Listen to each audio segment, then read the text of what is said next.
It's like a complete pile of junk, doesn't it? Well, with a little imagination, I'm seeing 5-star Minnow Condos.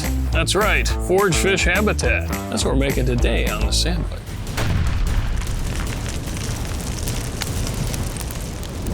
Previously on the SandViking, I released 10 pounds of minnows into the pond hoping they'd become a thriving forage base. Instead, they were getting completely munched by the bass, Cookie Monster style with no defenses. But I want these little guys to actually have a fighting chance, to hide and to spawn before they become lunch. So I'm building them some proper minnow fortresses. Do you think my design will work? Let's dive in and see. A lot of Schedule 20, that's the thin stuff. But this is what we use for our drainage. Unfortunately, Schedule 20 can also blow up in your face. Kind of hoping that doesn't happen today. One way to find out. That went pretty decently.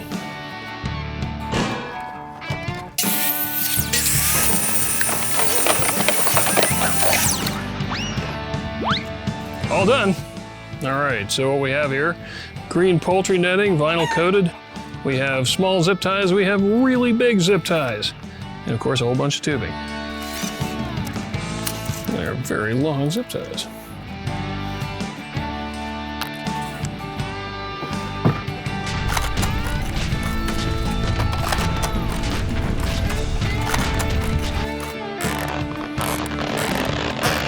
A lot of people breed rosy red goldfish, which is the same species as fathead minnows, in solo cups. Solo cups are made out of PVC.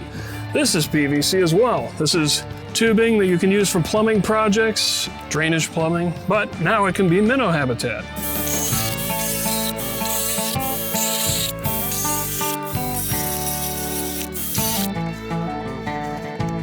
Well, that ought to give them lots of little places to swim in and out of.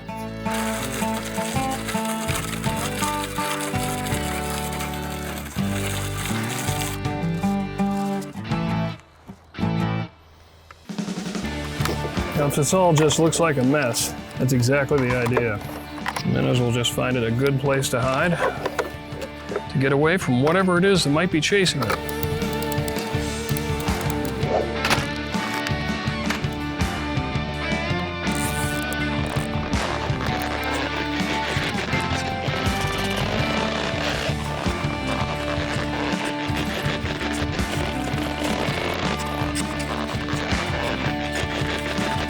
Almost there.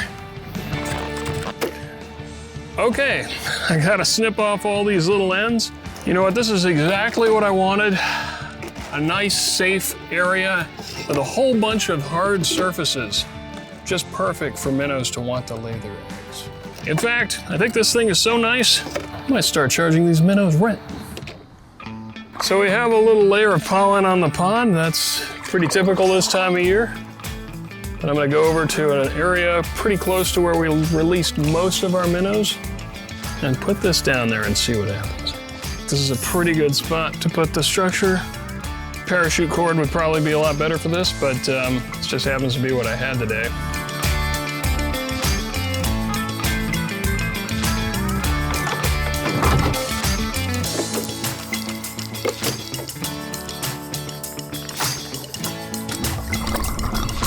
Down it goes.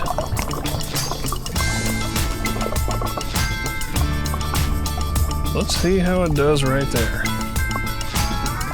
All right, so obviously not the permanent buoy situation here, but it'll do for now. And then I'll get something a little better on here so that I can make sure that I can pull this up, clean it, relocate it, whatever I have to do. But I'll definitely be monitoring this little thing, seeing if we have any minnow fry and things like that. Layers of eggs on the surface. More of that coming up soon.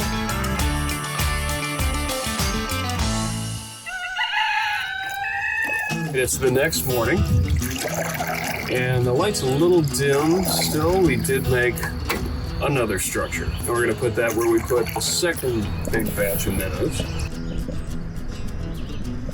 I'm about to drop this down pretty close to the shore.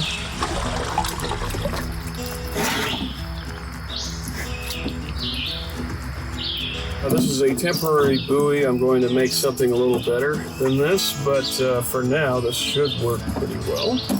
So, hopefully, this is going to be a really nice 5-star hotel for minnows to do what they need to do.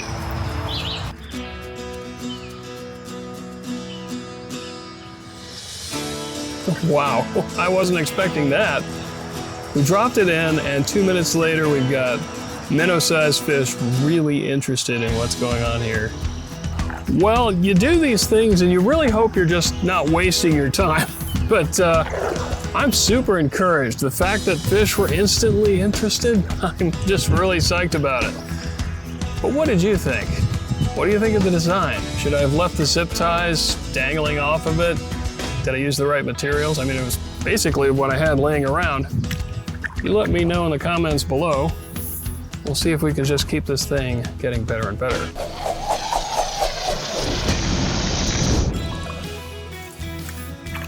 A lot of fresh water in the pond today, that's a good thing. All right, we're gonna do a legit checkup on our spot here and see if we can see anything.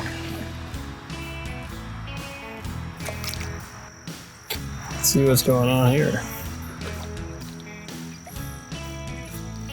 Hey, look, little fry are here. Do you see that? Those could be new baby minnows, and there are definitely little minnow looking like fish around there. Didn't bring our underwater camera today, which is too bad, but I do see lots of minnow-sized fish swimming around, and wow. It's been 2 weeks since I dropped these in the water, and what do you know? Baby fry. I'd love for these to be minnow fry that are hatching on the structure, but they could be anything. We saw bass fry last week. You never know what you're gonna get. I'm gonna keep an eye on these structures. My hope is that we grow so many minnows that the bass will be too big to land in the boat. Anyway, thanks for joining us. Please hit like or subscribe or notify. We'll see you next time.